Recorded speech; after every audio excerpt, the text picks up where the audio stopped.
জিবরাইল আমাকে নমরুদ আগুনের ভিতরে ফেলবে। আমার আল্লাহ তো ঠিকই আমি ইব্রাহিমকে দেখতেছেন, সুতরাং আগুনের ভিতরে আমি ইব্রাহিম যদি জ্বলে পড়ে যাই আর তাতে যদি আমার আল্লাহ খুশি হয়ে যায়, যেহেতু দুনিয়ার সবচাইতে বেশি ভালো আমি আল্লাহকে বাসি, আগুনের ভিতরে পড়লে যদি আমার আল্লাহ খুশি হয়ে যায়, ও আগুনের ভিতরে একবার দুইবার নয় 1000 বার আমি ইব্রাহিম আল্লাহর খুশির জন্য জ্বলতে রাজি আছি। আগুনের ভিতরে ফেলে দেওয়া হলো। আল্লাহ ডাক দিয়ে বললেন, ইয়া নার কুনি বারদান ওয়া সালামান আলা ইব্রাহিম। আগুন রে, আমার ইব্রাহিমের জন্য তুমি আরামদায়ক হয়ে যাও। যেই মাত্র বলেছে আগুন এসির মতো হয়ে গেল, জান্নাতের বাগান হয়ে গেল। আমার আল্লাহকে ভালোবাসার কারণে, আমার আল্লাহর কাছে চাওয়ার কারণে, ওই আল্লাহ যদি ইব্রাহিম আলাইহিস সালামের আগুনকে ফুল বাগিচা বানাতে পারে, আমি আপনাদেরকে জিজ্ঞাসা করতে চাই, আমার আল্লাহ এখনো আছে না নাই? যে আল্লাহ হাজার হাজার বছর আগে আলি মুহাম্মদ কামা বারাকতা আলা ইব্রাহিম ওয়া আলা আলি ইব্রাহিম ইন্নাকা হামিদুম মাজিদ। হাজার ব্যথা বেদনার পরে ফিরে আসনি তুমি আপন ঘরে, দিনের আলো তুমি ছড়িয়ে দিতে চলে গেলে মদিনায় মক্কা ছেড়ে। হে রাসূল তোমাকে ভুলি আমি কেমন করে, হে রাসূল তোমাকে ভুলি আমি কেমন করে।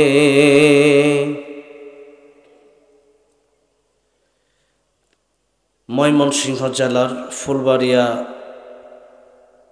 পৌরসভা গরিপুর মোহাম্মদী হাফেজিয়া মাদ্রাসা ও এতিমখানার 17তম বার্ষিক ইসলামী মহাসম্মেলনের শ্রদ্ধাভাজন সম্মানিত সভাপতি পীরে কামেল আল্লামা মুফতি গিয়াসউদ্দিন সাহেব দামাত বারাকাতুহুম, সহসভাপতি হযরত মাওলানা হুসাইন আহমদ সাহেব দামাত বারাকাতুহুম, আজকের মাহফিলের প্রধান মেহমান, আমার অত্যন্ত কাছের মানুষ, ভালোবাসার মানুষ, শয়তান হিজবুত তাওহীদের জম, আমাকে অত্যন্ত মহাব্বত করেন, আমিও ভাইকে অত্যন্ত মহাব্বত করি। আসার আগে আমার সাথে কথা হয়েছে, অল্প সময়ের ভিতরে চলে আসবেন ইনশাআল্লাহ। আন্তর্জাতিক খ্যাতি সম্পন্ন ওয়াইজ আলহাজ হাফেজ হযরত মাওলানা মুফতি রিজওয়ান রফিকি দামাত বারাকাতুহুম আলোচনা রাখলেন। বিশিষ্ট ইসলামী চিন্তাবিদ হযরত মাওলানা মুফতি উবাইদুল্লাহ বিন আব্দুল হাই সাহেব দামাত বারাকাতুহুম, বিশেষ অতিথিবৃন্দ, মুআজ্জাজ মুকাররাম উলামায়ে কেরাম, তালিবুল ইলম ভাইরা, প্রাণ প্রিয় যুবক ভাইরা, আল্লাহর প্রিয় মুরব্বী বাবাজিরা, পর্দার অন্তরালে বসে আছেন শ্রদ্ধা সম্মানিতা মা ও বোনেরা,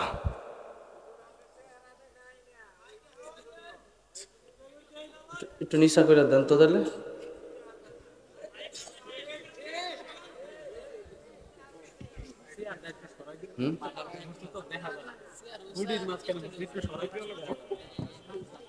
একটু পিছন কেমন দেখা যায় বইটা সিস্টেমটা করে দেন। আচ্ছা ঠিক আছে ঠিক আছে, না আরো উপর দিতে লস করবো কেমন? আমি উঁচা হইতাছি, একটু উঁচা করেন। আমি একটু নিচা হয়েছিলাম আর কি, এত দাওয়াত তান খাইতে খাইতে একটু মানে অবস্থা হয়েছে। যাক ঠিক আছে, আমি উঁচা হইতাছি, এখন দেখা যায় আমি উঁচা হইতাছি। যান, আপনার কষ্ট দেব না। এদিকে গেলে আমি কথা কম কেমন? ঠিক আছে, একটু ধৈর্য ধরে বসেন, দেখা যাবে ইনশাআল্লাহ। কত ওলামায়ে কেরাম আমার দিকে চাই থাকলে, কত বড় বড় আলেম আসছে আজকের মাহফিলে।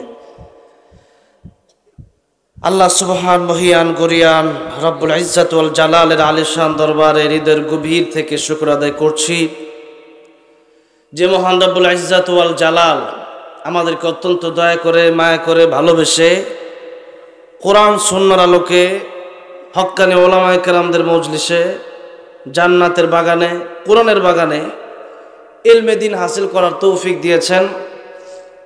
এই বাগান থেকে যদি একটা আয়াতও শিখে যেতে পারেন, রাসূলুল্লাহ সাল্লাল্লাহু আলাইহি সাল্লাম বলেছেন, আবু যর গিফারী রাদিয়াল্লাহু আনহু থেকে বর্ণিত, 100 রাকাত নফল নামাজ পড়লে যে সওয়াব হইতো, একটা আয়াত শিখতে পারলে তার চেয়ে বেশি সওয়াব আল্লাহ আমলনামায় দান করে দিবেন। আমরা 100 রাকাত নামাজ পড়ি তো প্রত্যেক দিন, মানে প্রত্যেক রাত্রে পড়ি তো, ঠিক কিনা? হ্যাঁ, ফজর পড়তেই কষ্ট হয়ে যায়।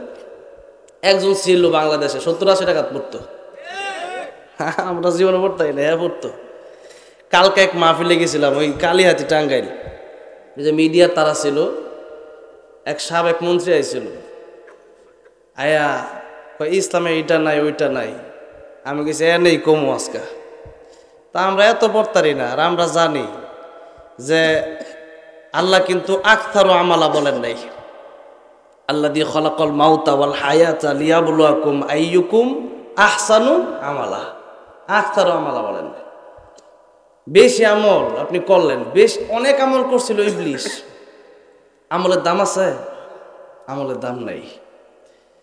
তো অনেক আমল আমরা করি, কিন্তু আমলের ভিতরে অনেক ভেজাল, ভেজালগুলা থাকলে পরে অনেক আমলের দাম নাই। মনে করেন 10 কেজি দুধ বাজারে বিক্রি করবেন, 10 কেজি দুধের সাথে যদি গরুর 2-3 ফোঁটা পেশাব মিশিয়ে দেওয়া যায়, দুধ কিনবো তো মানছে। কলা মনে করেন এমনি তো কলা খাওয়ার পাগল মোটু, সবাই তো কলা খান, কম বেশি খান না? এখন মনে করেন কলা আপনি কিনতে গেছেন বাজারে,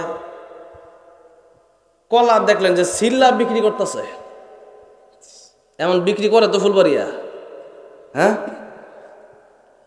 কলা যদি কেউ সিলে বিক্রি করে, এখানে মশা বইব, মাছি বইব, তার কারণে কলাটা নষ্ট হয়ে যাইব, কত ঠিক কিনা? তো নষ্ট হওয়ার কারণে কেউ কিনবো? কেন কিনবে না? কারণ হচ্ছে যে কলাটা নষ্ট হয়ে গেছে। ভেজাল, ভেজালযুক্ত জিনিস আমরা পছন্দ করি না। আরেকটা কথা মাঝখানে বলে দেই, আসার সময় দেখলাম মহিলার পর্দা ছাড়া আইতাছে, মাহফিল আইতাছে পর্দা ছাড়া। আমি আপনাদেরকে একটা কথা বলতে চাই, এখান থেকে একটা জিনিস বুঝবেন। জুবাইর আহমদ আনসারী রহমতুল্লাহ আলী উদাহরণ দিতেন, বেশি বেশি দিতেন। একটা কলা শুকলা ছাড়া বিক্রি করলে যদি কেউ না কিনে, একটা মেয়ে পর্দা ছাড়া থাকলে এর একটা ভালো ছেলে বিয়ে করতে পারে না। এটা মেয়েদের বোঝা দরকার, মহিলাদের মা বোনদের বোঝা দরকার। আল্লাহ রাসূল সাল্লাল্লাহু আলাইহি সাল্লাম বলেছেন, এই দুনিয়ার সব সম্পদ, সবচেয়ে উত্তম সম্পদ হচ্ছে মহিলা, নারী। বলেন সুবহানাল্লাহ। এখন একটা চকলেটের দাম হচ্ছে 1 টাকা। এই চকলেটটা বয়মের ভিতরে রাখে, এটা হইলে একটা প্যাকেট। আবার একটা চকলেটের একটা প্যাকেট আলাদা আছে না নাই, কোম্পানি থেকে বানায় দেয় কি দেয় না? একটা চকলেটের প্যাকেট আছে, ও নারী তোমার প্যাকেট নাই কেন? চকলেটের প্যাকেট না থাকলে, যদি চকলেটের দাম না থাকে, একজন মহিলা মানুষ যদি পর্দায় না থাকে, কোশ্চেন কালেও সে মহিলার দামি হতে পারে না। দামি মনে করতে পারেন? আমাদের দেশে আন্দোলন করে, ও এই অধিকার সেই অধিকার, পর্দা করতে বললে ও হুজুর আদেশটা খাইছে। কিন্তু নারীরা যখন বিপদে পড়ে, অসংখ্য অগণিত মানুষ বন্যা কবলিত হয়ে যায়। এই নারীবাদীদের আর কোনো খবর থাকে না। তখন এই বন্যার্ত মানুষ, বিপদগ্রস্ত মানুষদের পাশে বাংলাদেশের সবচেয়ে বেশি যাদের ভূমিকা, এরা হলো আলেম সমাজ। যাই হোক, যে কথা বলতেছিলাম, এখানে আমরা বসছি, আসছি, আলহামদুলিল্লাহ। ময়মনসিংহ ফুলবাড়িয়া এত সুন্দর একটা প্রোগ্রাম এই প্রথমে দেখলাম। ফুলবাড়িয়া আরো মাহফিল করছি, সবচেয়ে ভালো লাগলো এই মাহফিলটা। এখন মাহফিলে যেহেতু আসছি, একটু আমলের নিয়তে বসবো। মনে করেন আমি একটু আগে আমি আসছি, কিন্তু আসরের সময়, সে আসরের সময় আসছি। আমি ময়মনসিংহে আসলে যে আমার স্যার আমাকে অনেক জীবন অনেক উপকার করছে, আলহামদুলিল্লাহ। তো ওনার বাসায় থাকি আমি। তো ময়মনসিংহ অনেক আগেই আমি চলে আসছি। এখন আসার পরে আমার দাওয়াত দিচ্ছে ওই যে বিলাল ভাই, রোজা মিডিয়া, তার বাড়ি ফুলবাড়িয়া। সারা বছর যত ওয়াজ ইউটিউবে দেন এই বিলাল ভাইয়ের যে মুসলিম টিভি আর রোজা মিডিয়া করে। এখন আরেক হোটেলে দাওয়াত খেয়া পরে এনে আইছি। তো হোটেলে বসার সময় আমি বিলাল ভাই আর আমার সাথে যারা ছিল ভাইদেরকে আমি বলছি যে দেখেন, আমরা এখানে বসছি, আমি কিন্তু আপনাদেরকে অনেক ওয়াজ করার জন্য বসি নাই। আমি বসছি প্রত্যেকটা মানুষের কাছ থেকে। আমার একটা গুণ, এটা আমার, আমি যখনই কোনো জায়গায় যাই, মানুষ ছোট হলেও সে কি বলে আমি শোনার চেষ্টা করি। এটা আমার একটা গুণ। কেন শুনি? কার ভিতরে আল্লাহ কোন এলেম দিছে আমি জানি না। এখন সবার কাছ থেকে একটু একটু একটু একটু দিতে দিতে অনেক বড় একটা এলেম হবে। সেই জন্য সবার কাছে যখন বসি, তখন আমি সবার কথাগুলো শোনার চেষ্টা করি, যে কোনো কথাই আমি শোনার চেষ্টা করি। তো একটা আমল,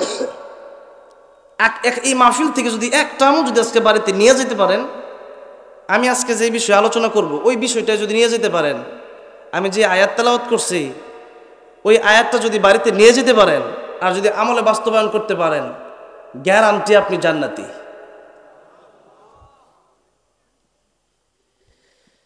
তো যাই হোক, আলোচনার শুরুতেই এমন একটা সময়, বাক স্বাধীনতা আমরা পাইছি আলহামদুলিল্লাহ। এক সময় ওয়াজের ময়দান ছিল খুব কঠোর, মেপে মেপে কথা বলার প্রয়োজন ছিল। তারপর আমরা মেপে মেপে বলি নাই। আমরা জানি ওয়ালা নাবলুওয়ান্নাকুম বিশাইইম মিনাল খাউফ, আল্লাহ যত পরীক্ষা দুনিয়াতে করবে সবচেয়ে পরীক্ষা হলো হামলা মামলার পরীক্ষা। আর এই পরীক্ষাকে ইমানদার ভয় করতে পারে না। এই জন্য আমরা আগেও বলেছি কোরআনের পক্ষে, এখনো বলবো কোরআনের পক্ষে। কারণ যারা ইমানদার তারা সবচেয়ে বেশি ভালোবাসে আল্লাহকে, নিজের জীবনের চাইতে বেশি ভালোবাসে আল্লাহকে, আমার রাসূলকে, কোরআনকে, মাদ্রাসাকে, মসজিদকে, ইসলামকে। সুতরাং তাদের যত হামলা মামলায় আসুক না কেন, তারা কোরআনের বাইরে এক সেকেন্ডের জন্য যেতে পারে না, কোরআনের বিরুদ্ধে এক সেকেন্ডের জন্য কথা বলতে পারে না। যতদিন বাঁচবে ততদিন তারা বিড়ালের মতো বাঁচবে না, বরং সিংহের মতো বাঁচবে। ঠিক কিনা বলে? এই জন্য এটা মনে করার কিছু নাই যে আগে মনে বলতে পারি না, আগে বলছি, বিষয়টা এরকম না। এখন তো অনেকেই বলে। আমি বলছিলাম গত 15 বছর যারা হক কথা বলতে পেরেছে তারাই হলো বাঘের বাচ্চা। আরে এখন তো বিলাইও কয়, এখন সবাই ভিতরে। যাই হোক, আমি উঠার আগেই সবকিছু বুঝা প্রস্তুতি নিয়ে এসেছি। কোরআন হাদিস থেকে যথাযথ আলোচনা করার চেষ্টা করব। একটু জোরে সোরে পড়েন আলহামদুলিল্লাহ। এতগুলো মানুষের আওয়াজ এত আস্তে, তাহলে তো বোঝা গেল যে আমরা বিড়ালের মতো। আমরা কি সবাই পুরুষ না মহিলা? এই জায়গায় পুরুষ শব্দ যে বলবো ওইটাই তো বুঝাইতেছে মহিলার তো বেশি মনে জোরে কইতেছে যে আমরা মহিলা। জোরে কর না, আমরা পুরুষ না মহিলা? পুরুষের মতো আওয়াজ দেয়া কোন তো আল্লাহু আকবার। 100 ডিগ্রি জ্বর আমার। এই জ্বর লয়ে আজকে আইছি প্রোগ্রামে। মায়ের কাছ থেকে দোয়া লইছি, কিছু মা, রাসূল সাল্লাল্লাহু আলাইহি সাল্লাম বলছেন 3 ব্যক্তির দোয়া ডাইরেক্ট কবুল। বন্দুকের গুলি মিস হইতে পারে, তো মায়ের দোয়া মিস হইতে পারে না। মজলুমের দোয়া মিস হয় না, আর মুসাফিরের দোয়া মিস হয় না। আমি নিজেই মুসাফির, আর মা তুমি তো এক নম্বরে আছো, তুমি আমার লাগে দোয়া করো, তুমি দোয়া করলে হয়তো ওয়াজ করতে পারবো, কথা মুখটা বেরোতে চায় না। তো যাই হোক, যেহেতু মায়ের দোয়া নিয়ে বসছি, আশা করা যায় কিছু বলা যাবে ইনশা আল্লাহ। আসুন আমরা আলোচনা শুরু করি। সূরা কাহফের সর্বশেষ আয়াতের সর্বশেষ অংশ আমি আপনাদের সামনে তেলাওয়াত করেছি। আল্লাহ বললেন, ফামান কানা ইয়ারজু লিকা রাব্বিহি ফালইআমাল আমালান সালিহা। যারা আমি আল্লাহর সাথে সাক্ষাৎ করতে চাই, লিকা রাব্বিহি, আপনাদেরকে জিজ্ঞাসা করতে চাই, আল্লাহর সাথে সাক্ষাৎ করার দরকার আছে না নাই? আল্লাহর সাথে সাক্ষাৎ হওয়ার দুইটা সিস্টেম, দুইটা শর্ত। একটা হইল মৃত্যুবরণ করা লাগবে, মরা ছাড়া আল্লাহর দেখা যাবে না, মরা ছাড়া আল্লাহর দেখা যাবে যাবে না।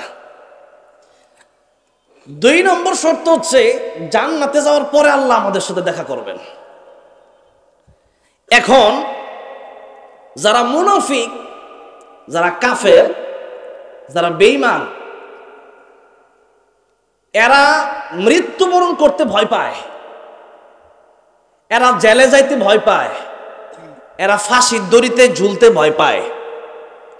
কিন্তু যারা ঈমানদার, এরা মরতে ভয় পায় না, এরা জেলে যাইতে ভয় পায় না, এরা ফাঁসির কাস্টে ঝুলতে ভয় পায় না। এর কারণ হচ্ছে ঈমানদার জানে যে আমার মৃত্যুর সাথে সাথে আমার আল্লাহর সাথে আমার দেখা হবে। আর নাস্তিকগুলা ভালো করেই জানে মৃত্যুর সাথে সাথে আযাব শুরু হবে। এই জন্য রফিক মাদানী, আল্লামা মামুনুল হককে যখন জেলে নিয়ে যাওয়া হয়, মুফতি আমির হামজাকে যখন জেলে নিয়ে যাওয়া হয়, হাসতে হাসতে তারা জেলে যায়। আর তোদের মতো নাস্তিকগুলো, বেঈমানগুলো, মুনাফিকগুলোকে যখন জেলে নিয়ে যাওয়া হয়, আমরা দেখেছি তোদের চোখ দিয়ে পানি বের হয়। আমরা তো আসছি এখানে পরীক্ষা দেওয়ার জন্য। আল্লাহ দুইবার বলছে, অবশ্যই অবশ্যই তোমাদেরকে আমি আল্লাহ পরীক্ষা নেবই নেব। ওয়ালানাবলুওয়ান্নাকুম বিশাইইম মিনাল খাউফ। আল্লাহ এখানে লামে তাকিদ, নুনে তাকিদ, দুইবার তাকিদ দিয়ে বলছেন অবশ্যই অবশ্যই তোমাদের পরীক্ষা হবে, হবেই হবে। সুতরাং পরীক্ষা দিতে আসছি। এখানে ঘুম আর খাওয়া দাওয়া করার জায়গা এটা না, ঘুমের জায়গা কবর, খাওয়া দাওয়া করার জায়গা জান্নাত। কিন্তু আমরা দুনিয়াকে বানাইছি ঘুমের জায়গা আর খাওয়ার জায়গা আর আরামায়েশের জায়গা, যার কারণে খসিরাত দুনিয়া ওয়াল আখিরাহ, দুনিয়াও হারাইছি, পরকালও হারাইছি। এই জন্য আসুন, যেহেতু আমরা আল্লাহর সাথে সাক্ষাৎ করতে চাই, আল্লাহর সাথে সাক্ষাৎ করতে পারবে তারা, ঈমান আনছে যারা। এখন আমরা যেহেতু ঈমান আনছি, ঈমানের দাবি হলো নিজের বাপের চাইতে, নিজের মায়ের চাইতে, নিজের জীবনের চাইতে, নিজের ইজ্জতের চাইতে বেশি ভালোবাসতে হবে আমার আল্লাহকে। কাকে? আল্লাহকে। আল্লাহ নিজেই বললেন যারা ঈমানদার এরা সবচেয়ে বেশি ভালোবাসে আল্লাহকে। যেরকম কাকে? আল্লাহ বললেন, ওয়াল্লাযীনা আমানু আশাদ্দু হুব্বান লিল্লাহ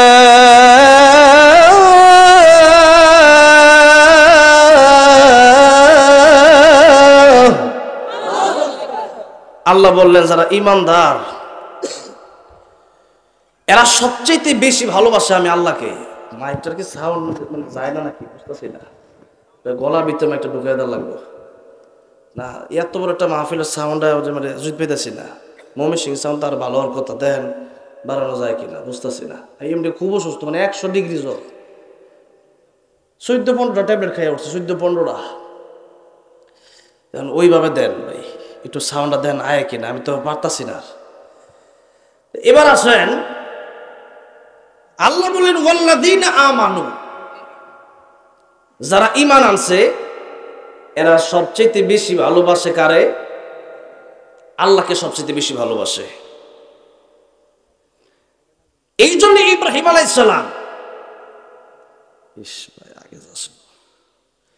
ইব্রাহিম আলাইহিস সালামকে যখন কমায় দেন তাহলে যায় মানে একটা লোয়ার মতো আওয়াজ দিতেছে খালি মাইক লয়ে আমি জীবনে মানে এগুলো কই না শরম লাগে মাইক লয়ে কইলে মাঝে কিন্তু অসুস্থতার কারণে আবার মাইকটা মানে সুবিধার না কি ওই যে কেয়ার করতেছে খালি একটা পং পং ওই যে টানা বেসা যায় এই মাইকের মধ্যে আওয়াজ দিতেছে একটু যদি দেন তাহলে আলহামদুলিল্লাহ না দিলে সমস্যা নাই না দিলে আমি এমনি নজ করে 1 ঘন্টা শেষ করবো 2 ঘন্টা শেষ করবো সমস্যা নাই মানে চিল্লাইলে তো আমার প্রেশার পড়ে যাবে এমনি জ্বর না থাকলে কিচ্ছু কইতাম না মাইক নেই তা কই না মাইকটা খারাপ মনে করা যে মাইক লিয়ে কি শুরু করছে তো যাই হোক আমি যদি আমার অবস্থা ভালো থাকতো তাহলে আমি সুস্থ থাকে তাহলে এই মাইক দিয়ে আরো কষ্ট হইতো না আমার তো এবার আসেন যেই কথা বলতেছিলাম ইব্রাহিম আলাইহিস সালাম ওনাকে যখন আগুনের ভিতরে ফেলা হবে পরীক্ষা কাকে বলে দেখেন পরীক্ষা কাকে বলে জিবরাইল আমাকে নমরুদ আগুনের ভিতরে ফেলবে আমার আল্লাহ তো ঠিকই আমি ইব্রাহিমকে দেখতেছেন সুতরাং আগুনের ভিতরে আমি ইব্রাহিম যদি জ্বলে পড়ে যাই আর তাতে যদি আমার আল্লাহ খুশি হয়ে যায় যেহেতু দুনিয়ার সবচেয়ে বেশি ভালো আমি আল্লাহকে বাসি আগুনের ভিতরে পড়লে যদি আমার আল্লাহ খুশি হয়ে যায় ও আগুনের ভিতরে একবার দুইবার নয় 1000 বার আমি ইব্রাহিম আল্লাহর খুশির জন্য জ্বলতে রাজি আছি আগুনের ভিতরে ফেলে দাও হলো আল্লাহ ডাক দিয়ে বললেন ইয়া নার কুনি বারদান ওয়া সালামান আলা ইব্রাহিম আগুন রে আমার ইব্রাহিমের জন্য তুমি আরামদায়ক হয়ে যাও যেই মাত্র বলেছে আগুন এসির মতো হয়ে গেল জান্নাতের বাগান হয়ে গেল আমার আল্লাহকে ভালোবাসার কারণে আমার আল্লাহর কাছে চাওয়ার কারণে ওই আল্লাহ যদি ইব্রাহিম আলাইহিস সালামের আগুনকে ফুল বাগিচা বানাতে পারে আমি আপনাদেরকে জিজ্ঞাসা করতে চাই আমার আল্লাহ এখনো আছে না নাই যে আল্লাহ হাজার হাজার বছর আগে পয়গম্বর ইব্রাহিম খলিলুল্লাহর আগুনকে জান্নাতের বাগান বানিয়ে দিয়েছেন এখনো যদি আমরা চাওয়ার মতো চাইতে পারি সে আল্লাহ আমাদের জন্য আগুনকে ফুলের বাগান বানাতে পারে কি পারে না কিন্তু সে বিশ্বাস আমরা হারিয়ে ফেলেছি মানুষের প্রতি আমাদের ভালোবাসা আছে সৃষ্টির প্রতি আমাদের ভালোবাসা আছে কিন্তু আল্লাহর প্রতি আমাদের ততটা ভালোবাসা নাই মুখে বলি ইসলামের কথা নাম রেখেছি আব্দুর রহমান কিন্তু কাজে কর্মে মসজিদের ভিতরে মুসল্লি খুঁজে পাওয়া যায় না এজন্য একজন কবি লিখেছেন নামে মুসলমান নাকি কামে মুসলমান তুমি নামে মুসলমান নাকি কামে মুসলমান নামে কামে মিল না হলে নামে কামে মিল না হলে বইবে যে তুফান তুমি নামে মুসলমান নাকি কামে মুসলমান তুমি নামে মুসলমান নাকি কামে মুসলমান নাম রেখেছে আব্দুর রহিম কালমা জানি না এই সমাজে এমন লোকের সংখ্যা অগোনা ঠিক না নাম রেখেছে আব্দুর রহমান নামাজ পড়ে না এই সমাজে এমন লোকের সংখ্যা অগোনা এমন সমাজ বদলাতে কে এমন সমাজ বদলাতে কে রাখবে অবদান তুমি নামে মুসলমান নাকি কামে মুসলমান তুমি নামে মুসলমান নাকি কামে মুসলমান কথা ঠিক না ঠিক এই জন্য ইব্রাহিম আলাইহিস সালামের যেরকম ঈমান ছিল আল্লাহর প্রতি যেরকম তাওয়াক্কুল আল্লাহর প্রতি ছিল এরকম তাওয়াক্কুল আজকে আমাদের ভিতরে নাই কিছু হইলেই দৌড় দেওয়া যায় চেয়ারম্যান সাহেবের কাছে কিছু হইলে দৌড় দেওয়া যায় নেতার কাছে কিছু হইলে দৌড় দেওয়া যায় যার টাকা আছে তার কাছে না না আল্লাহ নবী এটা আমাদেরকে শিক্ষা দেয় নাই আল্লাহ নবী আমাদেরকে শিক্ষা দিয়েছেন, জুতার ফিতাও যদি ছিঁড়ে যায় প্রথম চাইবা আমার আল্লাহর কাছে। প্রথম চাইতে হবে কার কাছে? আল্লাহর কাছে চাইতে হবে। অবশ্যই আল্লাহ আপনারা দিবেন। এরপরেও যদি না পান, নবী বলেন অবশ্যই তোমার দোয়া কবুল হবে যদি তোমার খাবার হালাল হয়। খাবার কি হয়? যদি হালাল হয়। এখন আমাদের দেশে হালাল বেশি না হারাম বেশি?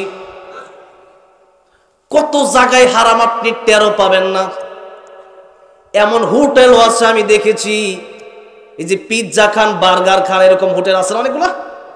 এরকম খ্রিস্টান, ইহুদি খ্রিস্টানদের এমন চক্রান্ত আছে, ওই বার্গারের ভিতরে শূকরের গোশতের চর্বি মিশিয়ে দিচ্ছে, আপনারা জানেন না, কল্পনাও করতে পারবেন না।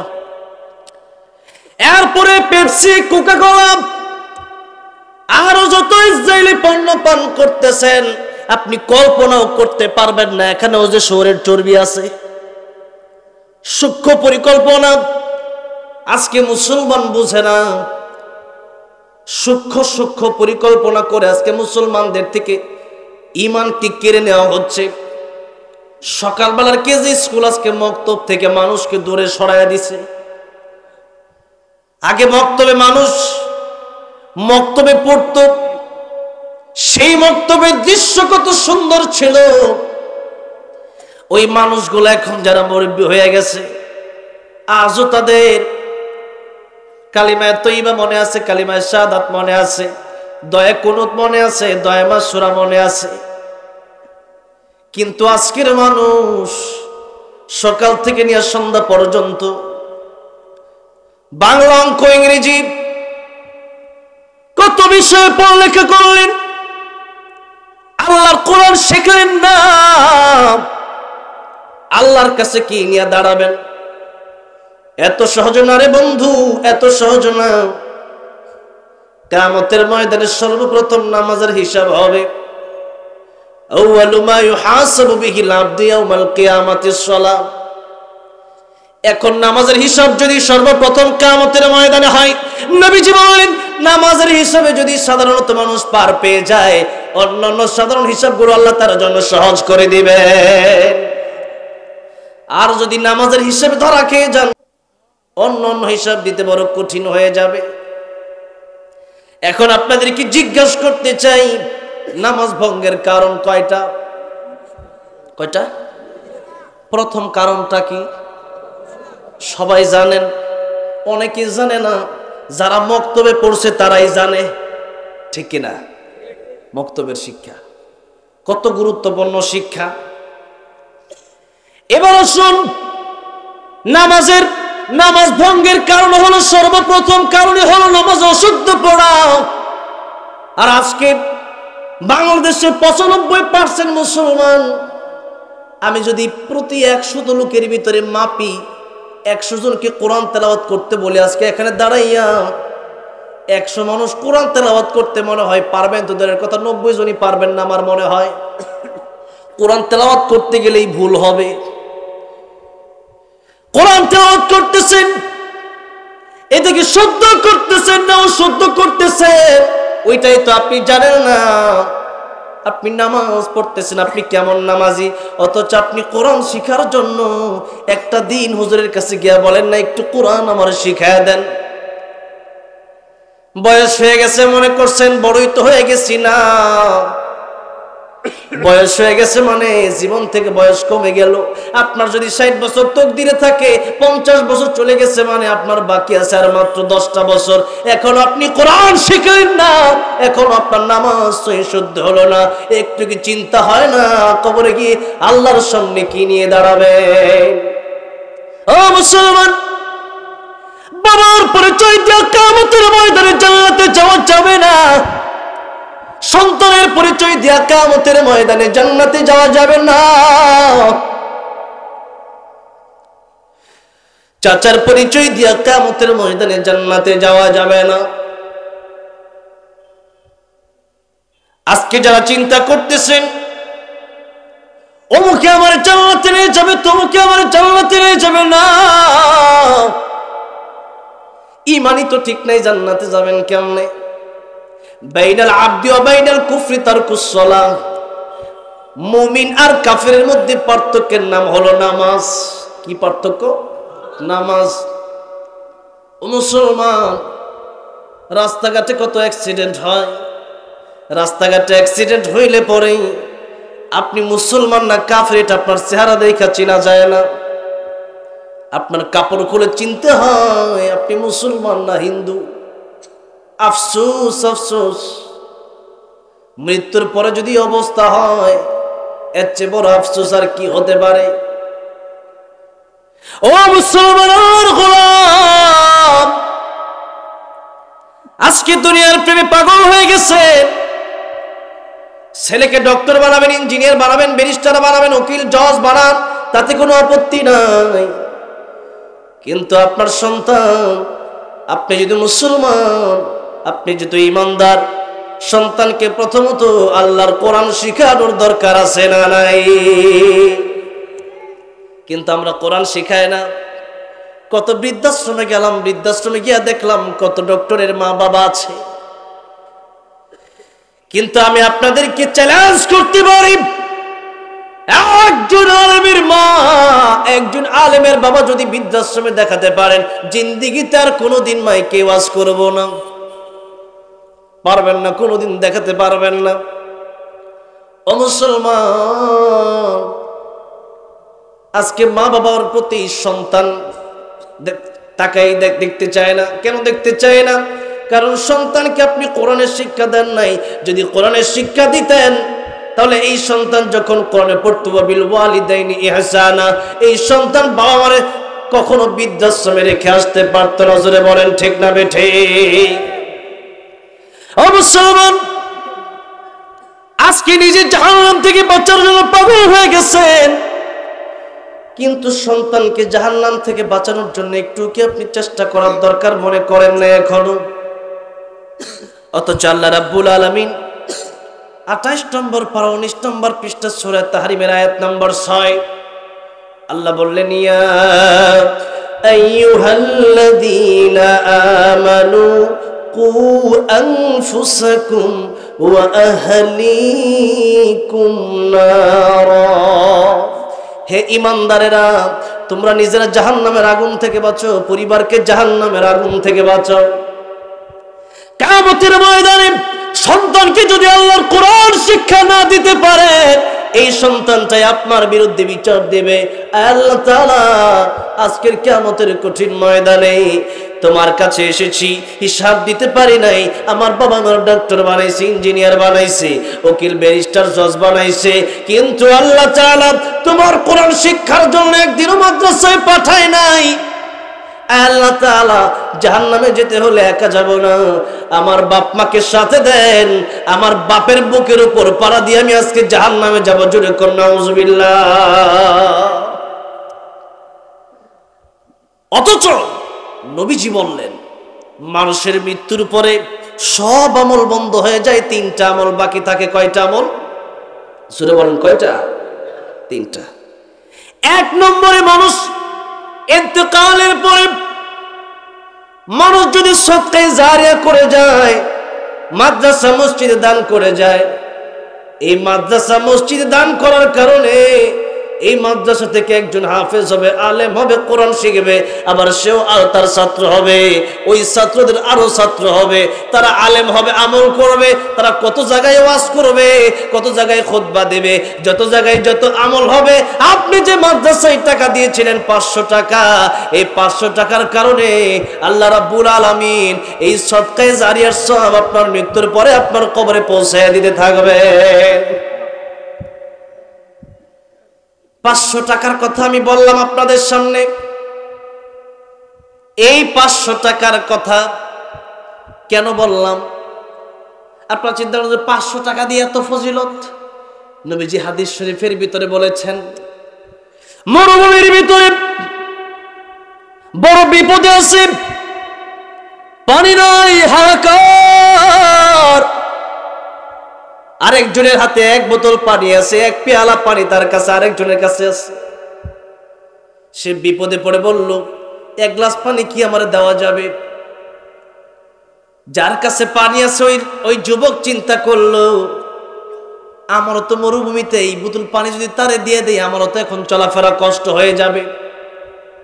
এরপরও চিন্তা করলো, যেহেতু মরুভূমিতে হাহাকার প্রাণের তৃষ্ণা, এখন তার একটু পানি আমি দেই, একটু দয়া হলো, মায়া হলো। এক বোতল এক পেয়ালা পানি পান করানোর কারণে কিয়ামতের ময়দানে দেখা যাবে যে ব্যক্তি পানি পান করাইছিল ওই ব্যক্তির লিস্টটি জাহান্নামের খাতার লিস্টিতে চলে আসবে।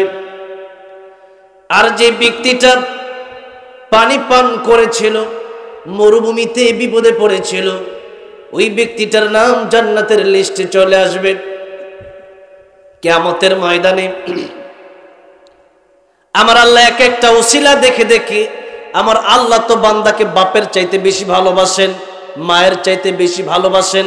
আমরাও যেমন সবচেয়ে বেশি ভালো আল্লাহকে বাসি, আল্লাহ তাআলাও সবচাইতে বেশি ভালো আমাদেরকে বাসেন। বলেন সুবহানাল্লাহ। এক একটা উসিলা দেখে আমার আল্লাহ তাআলা মানুষগুলোকে জান্নাতের মালিক বানায় দেবেন।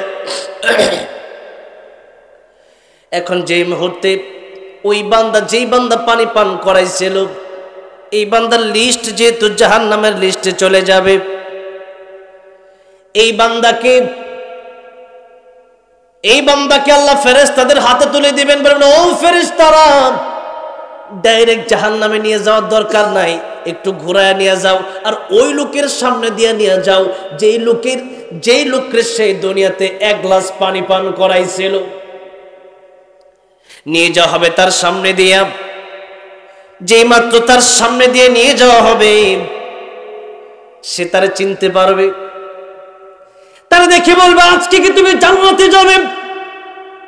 লোকটা বলবে, হ্যাঁ আজকে আমি জান্নাতে যাব, ডান হাতে আমলনামা পেয়েছি, জান্নাতের টিকিট পেয়ে গেছি। যার নাম জাহান্নামের লিস্টিতে আছে, লোকটা ডেকে বলবে, তুমি কি আল্লাহর কাছে আমার জন্য একটু সুপারিশ করতে পারো না? তুমি যদি আমার জন্য সুপারিশ করো, আল্লাহর নিয়ম হচ্ছে আল্লাহ যদি একবার টিকিট দেয়, ওই টিকিট আল্লাহ ক্যান্সেল করবেন না কখনো। বলেন সুবহানাল্লাহ। সুতরাং তুমি একটু আল্লাহর কাছে আমার জন্য সুপারিশ করো। লোকটা কয়, ঠিকই তো, দুনিয়াতে যেহেতু বিপদের সময় এক গ্লাস পানি আমারে পান করাইছিল, আজকে কিয়ামতের কঠিন ময়দানে সে বিপদে পড়েছে, আমি কি পারি না তার জন্য আল্লাহর কাছে একটু সুপারিশ করতে? আল্লাহর কাছে সুপারিশ করলাম, ইয়া আরহামার রাহিমিন, ইয়া রাব্বাল আলামিন, দুনিয়াতে বিপদে পড়েছিলাম, দুনিয়াতে বিপদের সময় এক গ্লাস পানি সে আমারে পান করিয়েছিল। আল্লাহ তাআলা আজকের কঠিন কিয়ামতের ময়দানে সে বিপদে পড়েছে, তুমি কি পারো না তারে মাফ করে সেই দিনটাকে ওসিলা করে আজকে তারে জান্নাতের মালিক বানিয়ে দিতে? আমার আল্লাহ ডাক দিয়ে বলবেন, ও জান্নাতি যুবক, দুনিয়াতে সে বিপদে পড়ে, তুমি বিপদে পড়েছিলে, সে তোমার এক গ্লাস পানি পান করিয়েছিল, তার দয়া হয়েছিল, মায়া হয়েছিল, তার চাইতে কোটি কোটি গুণ দয়া মায়া বেশি আমি আল্লাহর। বলেন সুবহানাল্লাহ। তার চাইতে কোটি কোটি গুণ বেশি দয়া মায়া আমি আল্লাহর। সুতরাং আজকের কিয়ামতের কঠিন ময়দানে আমি আল্লাহ তোমার সামনে দিয়ে তারে এই জন্যই আল্লাহ, তুমি যেন তার জন্য একটু সুপারিশ করো। যাও রে বন্ধু, দুনিয়াতে যেহেতু তার দয়া মায়া হলো, তোমার এক গ্লাস পানি পান করাইলো, আজকের কিয়ামতের কঠিন ময়দানে আমি আল্লাহর দয়া মায়া তার জন্য হলো, এক গ্লাস পানি দুনিয়াতে পান করানোর করে আজকে আমি তোর একা নয়, বরং তোর সাথে আমি আল্লাহ ওই বান্দাটাকেও জান্নাতের মেহমান বানিয়ে দিলাম। জোরে কোন সুবহানাল্লাহ। আমার ভাইরা, আমার মুরব্বি মুজিরব, তাহলে মৃত্যুর পর সব আমল বন্ধ হয়ে যাবে, তিনটা আমল বাকি থাকবে। প্রথম আমলের নাম হলো সদকায়ে জারিয়া। প্রথম আমলের নাম কি? মাদ্রাসায় টাকা দিতে বললে 5 টাকার একটা কয়েন বের করে দেন, 2 টাকার নোটটা বের করে দেন, আমার মুসলমান ভাইরা, আমার ইমানদার ভাইরা, আমার মুরব্বী বাবা জেরা, দুনিয়াতে আসছেন, দুনিয়াতে ব্যাংকে টাকা রাখার সময় তো কোনোদিন 2 টাকার নোট দেন নাই, দিছেন নাকি কেউ? হ্যাঁ দিছেন? আপনাদের কষ্ট হচ্ছে? হ্যাঁ শেষ করে দেব? হ্যাঁ না কিছু নাই, কোনো আওয়াজ নাই। দুনিয়াতে 2 টাকার নোট, 5 টাকার কয়েন নিয়ে কেউ ব্যাংকে গেছেন কখনো? কয় টাকা লয়ে গেছেন মনে করেন? মিনিমাম তো 1000 লয়ে গেছেন, নাকি বলেন? 1000, 2000, 5000, 10,000, 20,000, 1 লাখ। দুনিয়ার ব্যাংকে টাকা রাখার সময় বড় বড় নোট নিয়ে যান, আর আখিরাতের ব্যাংকে জমা দেওয়ার সময় 2 টাকা দেন। এটা কি ঠিক? এবার আসেন 1 নম্বর ইবাদত হলো সদকায়ে জারিয়া। আরেকটা কথা আপনাদেরকে বলে রাখতে চাই, আরেকটা কথা হলো সদকায়ে জারিয়ার বিপরীতে গুনাহে জারিয়াও আছে। এমন গুনাহে জারিয়া যেমন নায়ক নায়িকারা সিনেমা করে, মুভি করে। এখন মনে করেন নায়ক মান্না আইয়ুব বাচ্চু মরে গেছে, নায়ক মান্নার ছবি এখনো চা স্টল দোকানে চলে কি চলে না? হ্যাঁ নায়ক মান্নার ছবি আপনি দেখতেছেন, আপনার গুনাহ হচ্ছে, গুনাহ ডবল করে আল্লাহ 1 ভাগ সওয়াব আল্লাহ মান্নার কবরে দিচ্ছে, 1 ভাগ গুনাহ। সদকায়ে জারিয়া যেমন আছে, গুনাহে জারিয়াও আছে। 2 নম্বরে আছেন আল্লাহর নবী বলেন মানুষের মৃত্যুর পরে সব আমল বন্ধ হয়ে যায়। 2 নম্বর আমল হলো এমন কোনো ভালো কথা যদি আপনি বলেন, যেই কথাটা মানুষের উপকারে আসবে, যেই কথার কারণে একজন মানুষ নামাজি হয়ে যাবে, যেই কথার কারণে একজন মানুষ সুদ ছেড়ে দেবে, ঘুষ ছেড়ে দেবে। এই কথাগুলো যদি আপনি মানুষকে বলতে পারেন, অপরের গীবত যদি করেন, আল্লাহ বললেন আইয়ুহিব্বু আহাদুকুম আইয়াকুলা লাহমা আখিহি মাইতান ফাকারিহতুম। তোমরা কি কেউ এটা পছন্দ করো যে একজন আরেকজনের, তোমাদের মৃত ভাইয়ের গোশত খাবে? এটা কি আমরা কেউ পছন্দ করি? গীবত যদি কেউ করেন, চা স্টলে বসে, হোটেলে বসে, বাড়িতে বসে, তাহলে আপনি যে নামাজ পড়তেছেন, রোজা করতেছেন, এটা মনে রাখেন, এটা আপনি আপনার জন্য করতেছেন না, বরং যার বিরুদ্ধে গীবত করতেছেন তার জন্যই নামাজটা আপনি বললেন।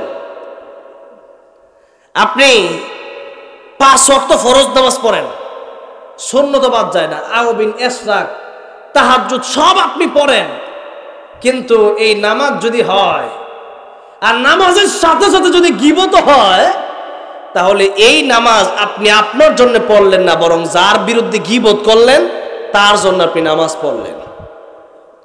সুফিয়ান সাউরি রহমতুল্লাহ আলাইহি তার খাদেমকে একদিন বললেন, এই যে কিছু ফল ফ্রুট, কিছু সোনা দানা, এগুলা তুমি দিয়ে আসো ওই লোককে। কোন লোককে? যে লোক আমার বিরুদ্ধে বদনাম বলে। আমরা তো আমাদের বিরুদ্ধে যদি কেউ বদনাম বলে আমরা কষ্ট পাই না, কষ্ট নিবেন না, উল্টা তারা চা খাওয়াবেন, তারা পান খাওয়াবেন, তারা মিষ্টি খাওয়াবেন। কেন? আল্লাহ কোরআন শরীফে বলছেন কিয়ামতের ময়দান যেদিন কায়েম হয়ে যাবে, সেই দিন রক্তের বন্ধন যাদের সাথে ছিল এরাও আমাকে আপনাকে চিনবে না। ফালা আনসাব বাইনাহুম ইয়াওমাইযিন ওয়ালা ইয়াতাসাআলুন।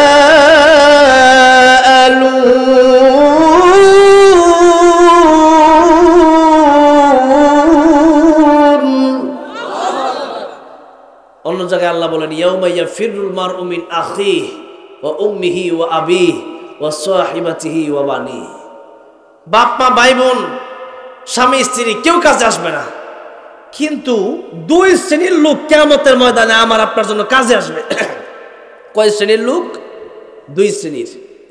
একটু মনোযোগ দেন, আপনাদের এই বিষয়টা ময়মনসিংহ কিন্তু কম না। ওই সিএনজি পাম্পে বসলে দেখা যায় একজন একজনের বিরুদ্ধে কইতেই আছে। 1 নম্বর, যদি আপনি কারো বিরুদ্ধে গীবত করেন, এটা হচ্ছে 1 নম্বর পয়েন্ট, মনে রাখবেন কথা বলি। 2টা পয়েন্ট আমি বলতেছি। সুফিয়ান সাউরি রহমতুল্লাহ খাদেমকে টাকা পয়সা দিয়ে বললেন, ওই লোককে দিবা যেই লোক আমার বিরুদ্ধে বদনাম বলে। খাদেম ডেকে বলল, হুজুর, যে লোক আপনার বিরুদ্ধে বদনাম বলে, আপনার বিরুদ্ধে গীবত করে, ওই লোককে এত টাকা পয়সা, স্বর্ণরূপা, এত ফল ফ্রুট কেন দিচ্ছেন? সুফিয়ান সাউরি রহমতুল্লাহ বললেন, খাদেম শোনো, এত টাকা পয়সা আমি তার এই জন্য দিলাম, দুনিয়াতে মা কাজে আসবে না, বাবা কাজে আসবে না, ভাই বোন কাজে আসবে না, কিন্তু কিয়ামতের কঠিন ময়দানে এই লোকটা আমার বিরুদ্ধে গীবত করেছে, এই জন্য তার নামাজ, রোজা, হজ, যাকাত সব আমার কাছে চলে আসবে, আর আমার যত গুনাহ তার কাছে চলে যাবে। সুতরাং কিয়ামতের কঠিন ময়দানে একটা নেকির জন্য যদি জাহান্নামে যেতে হয়, যে ব্যক্তি আমার বিরুদ্ধে গীবত করলো তার কাছ থেকে নেকি নিয়ে আমি জান্নাতে যাওয়া আমার জন্য সহজ হয়ে যাবে। বলেন সুবহানাল্লাহ। তাহলে গীবত যদি কেউ করে, তার উল্টা সিঙ্গারা সমোসা খাওয়াই দিন, একটা চা খাওয়াই দিন, তোরা খাওয়াইলাম, এর বেশি বেশি টাকা দিবেন, যে আপনার বিরুদ্ধে বদনাম করবে টাকা দিবেন, 500 টাকা দিবেন, 100 টাকা দিবেন, দিয়ে বলবেন, তুই আমার যে উপকার করছস, আমার মা বাপে এত বড় উপকার আমার করে নাই। ঠিক কিনা জোরে কর। 2 নম্বর কথা হচ্ছে, আমি এই তো গত সপ্তাহে মনে আলোচনা করছিলাম সূরা বাকারার 182 নম্বর আয়াত নিয়ে, লম্বা আয়াত, সবচেয়ে বড় সূরা সূরা বাকারা, আর সবচেয়ে বড় আয়াত হচ্ছে এই 182 নম্বর আয়াত, ইয়া আইয়ুহাল্লাযীনা আমানু ইযা তাদায়ানতুম বিদাইনিন ইলা আজালিম মুসাম্মান ফাকতুবু। আল্লাহ এত বড় আয়াত, এখান থেকে নিয়ে পৃষ্ঠা শুরু থেকে আয়াত শুরু হয়েছে, আল্লাহু বিকুল্লি শাইইন আলিম, একবারে পৃষ্ঠার শেষ পর্যন্ত মাত্র একটা আয়াত, সবচেয়ে বড় আয়াত কোরআন শরীফের। এই সবচেয়ে বড় আয়াতের ভিতরে আল্লাহ তাআলা এত বড় আলোচনা করলেন। আল্লাহ তাআলা এই সবচেয়ে বড় আয়াতের ভিতরে আলোচনা করলেন ঋণ নিয়ে, লেনদেনের বিষয়ে। কোন বিষয়ে? লেনদেনের বিষয়ে। আমাদের দেশে দেখা যায় ঋণ নেওয়ার সময় চেয়ারম্যান একবারে চেয়ারম্যানের কাছে বা আপনার কাছে গেল, একবারে অসহায়ত্ব অবস্থায় যায়, আর আপনি যখন ঋণ চাইতে যাবেন তখন আমি মরে গেছি নাকি বাড়া, এরপরে মাঝে মধ্যে ফোন যে বন্ধ করে, ব্লক লিস্টেও মারে, নাই মনে হয়, নাই মনে সেই নাই, অভাব নাই। অথচ আল্লাহ তাআলা কোরআন শরীফের ভিতরে বললেন, মান যাল্লাযী ইউকরিদুল্লাহ করদান হাসানা, কেউ কি আছো যে আমি আল্লাহকে ঋণ দিবা? আল্লাহকে ঋণ দেওয়ার মানে হচ্ছে 2টা। এই আয়াত যখন নাজিল হয়েছিল তখন কাফের বেঈমানেরা আপনার ওই কথা মনে করছে, আল্লাহরে আবার ঋণ দেব কেমনে?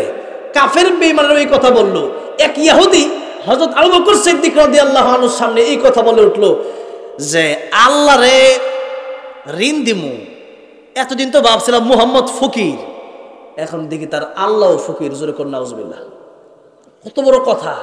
কারণ ঈমানদার যারা, তারা ব্যক্তিগত আক্রমণ করলে পরে এরা চুপ থাকে, কিন্তু আল্লাহ আল্লাহ রাসূলের বিরুদ্ধে যখন কেউ কথা বলে, ঈমানদার ঠিক থাকতে পারে না, ঈমানদার আন্দোলন শুরু করে দেয়।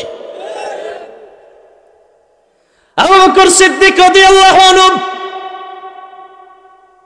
ইহুদিকে জিজ্ঞেস করলো, কে রে তুই এটা কি বললি? আল্লাহকে ঋণ দাও মানে আল্লাহ কি ফকির হয়ে গেছে নাকি? আরে আমার যে আল্লাহ চালায়, তোরেও তো সে আল্লাহ চালায়। সে বলে যে আল্লাহ ঋণ চাইলে বেটা। আবু বকর সিদ্দিক রাদিয়াল্লাহু আনহু মারছে এক থাপ্পড় খেয়ে পড়ে গেছে নিচে। আবু বকর সিদ্দিক রাদিয়াল্লাহু আনহু আরেকটা থাপ্পড় দিবে, তার আগেই ইহুদি আবার এমনে চায়। তা আবু বকর সিদ্দিক চিন্তা করতেছে, আর যেহেতু আসতেছে না, যাক জায়গা চলে গেছে। কিন্তু এদিকে ইহুদি কি করছে? ইহুদি নবীর কাছে গেল। নবীর কাছে গিয়া, নবীর সবচেয়ে কাছের বন্ধু দুনিয়ার আল্লাহর পরে আবু বকর সিদ্দিক রাদিয়াল্লাহু আনহু। আবু বকর সিদ্দিক রাদিয়াল্লাহু আনহু তিনি কত সত্যবাদী, যে সাদিক না তিনি সিদ্দিক, তিনি মহাসত্যবাদী। আর এই টাইটেলটা আমার নবী দিচ্ছেন। কে দিচ্ছেন? জোরে কোন কে দিচ্ছেন? নবীজি দিচ্ছেন। এখন আবু বকর সিদ্দিকের নামে বিচার দিছি, ইয়া রাসূলুল্লাহ, ইয়া হাবিবাল্লাহ। আবু বকর সিদ্দিক আমার থাপ্পড় দিছে, ইসলামের কোর্টে আসছে, আপনার কাছে বিচার দিছি, বিচারটা করেন। নবীজি বলেন, যেহেতু তুমি ইসলামের কোর্টে আসছো, অবশ্যই বিচার হবে। আবু বকর সিদ্দিক রাদিয়াল্লাহু আনহুকে ডাকলেন। নবী জিজ্ঞাসা করেন, আবু বকর, লম্বা ঘটনা, এর মাঝখানে আবার নবী জিজ্ঞেস করছিলেন যে মনে হয় থাপ্পড়টা আবু বকর দেয় নাই, মনে হয় উমর দিছে। কারণ মাঝে মধ্যে থাপ্পড় দেওয়া, ইসলামের বিরুদ্ধে কথা বললে কল্লা কাটা, এটা ওমরের কাজ। আসাদুহুম ফি আমরিল্লাহি ওমর। আর আবু বকর সিদ্দিকের ব্যাপারে আসছে আরহামু উম্মতি বি উম্মতি আবু বকর। নরম দিলওয়ালা হচ্ছে আবু বকর, আর গরম হইল ওমর। থাপ্পড়টা মানে আবু বকর দিছে, ওমর দিছে, আবু বকর মনে হয় দেয় নাই। ইয়াহুদি কয় না, আবু বকর দিছে। যেই মাত্র নবী আবু বকর সিদ্দিকরে ডাকছে, আবু বকর সিদ্দিক রাদিয়াল্লাহু আনহু আয়েশা দেখতেছেন ওই ইহুদি নবীর সামনে। আবু বকর সিদ্দিকের মেজাজ গরম হয়ে গেছে। ইয়া রাসূলুল্লাহ, থাপ্পড় কি আরেকটা দিমু নাকি? হারে, এটা কোন খালি জোরে কোন আল্লাহু আকবার। নবীজি ডাক দিয়ে বলেন, আবু বকর, আমি এতক্ষণ ভেবেছিলাম থাপ্পড়টা মনে হয় হযরত ওমর দিয়েছে, কিন্তু তোমার কথা আমি বুঝতে পেরেছি থাপ্পড়টা ওমর দেয় নাই, থাপ্পড়টা বুঝি তুমি দিয়েছো। আবু বকর, কেন থাপ্পড় দিয়েছো? ইয়া রাসূলুল্লাহ, ইয়া হাবিবাল্লাহ, আমার ব্যক্তিগত আক্রমণ যদি আমার উপর আসে আমি তারে কিছুই বলতাম না। ইয়া রাসূলুল্লাহ, ইয়া হাবিবাল্লাহ, মানুষ এতদিন পর্যন্ত আপনারে কষ্ট দিয়েছে, এখন আমার আল্লাহরেও গালি দিল এই কাফের ইহুদি। ইয়া রাসূলুল্লাহ, ইয়া হাবিবাল্লাহ, আমার ইচ্ছা ছিল তারে একটা না তারে দুইটা থাপ্পড় দেব, আল্লাহর পক্ষ থেকে একটা থাপ্পড় আর আপনি নবীর পক্ষ থেকে আরেকটা থাপ্পড়, মোট দুইটা। একটা দিছে আর একটা বাকি আছে, কোন সুবহানাল্লাহ। হুজুর আরেকটা দেবো কিনা কোন? ইহুদি এমনি তো বাটপারি করে আইছে, চুরি চুরি আবার কন্যা খেলে, এটা তো মমি সিংহেরই কথা, এটা চুরি চুরি আবার সিনাজুরি। এখন ইহুদি কয়, ইয়া রাসূলুল্লাহ, আমি আল্লাহর গালি টালি দিই নাই, কই দিছি আমি আল্লাহর গালি? এদিকে নবীজি বললেন, আবু বকর, ইসলামের কোর্টের বিধান হলো সাক্ষী লাগবে, সাক্ষী আনো। এখন সাক্ষী তো ছিল না, ওখানে লোক ছিল না। ওই ইহুদির সাথে আরেকজন ইহুদি ছিল, ইহুদি কথা বললে ইহুদির পক্ষে বলতে পারে, কিন্তু কোন মুসলিম যেহেতু ছিল না, সাক্ষী আর কই? আবু বকর সিদ্দিক বলেন, ইয়া রাসূলুল্লাহ, ইয়া হাবিবাল্লাহ, সাক্ষী নাই। আর এই সাক্ষী আমি যদি দেখাতে না পারি, এর কারণে যদি উল্টা আমাকে আঘাত পোহাতে হয়, আমাকে যদি রিমান্ডে যেতে হয়, আমাকে যদি ফাঁসির কাস্টে জ্বলতে হয়, আল্লাহর জন্য আমার জীবন কোরবান করে দেব। আল্লাহু আকবার। ইয়া রাসূলুল্লাহ, সাক্ষী নাই, আমার জবানে আমার সাক্ষী এইটাই, আর সাক্ষী মাকি নাই। ইয়া রাসূলুল্লাহ, ইয়া হাবিবাল্লাহ, এখন আমি যে কথা বলছি আপনি তো জানেন, আপনি তো আমার উপাধি দিয়েছিলেন আমি সিদ্দিক। আমি শুধু সাদিক না, আমি শুধু সত্যবাদী না, আমি সিদ্দিক, আমি মহাসত্যবাদী। এই উপাধি তো অন্য কেউ দেয়নি, ইয়া রাসূলুল্লাহ, আপনিই তো দিছেন। মেরাজ থেকে আসার পরে আবু বকর সিদ্দিক রাদিয়াল্লাহু আনহুকে রাসূল বলেছেন, আবু বকর, আমি মেরাজে গিয়েছিলাম, আল্লাহর সাথে সাক্ষাৎ করেছি।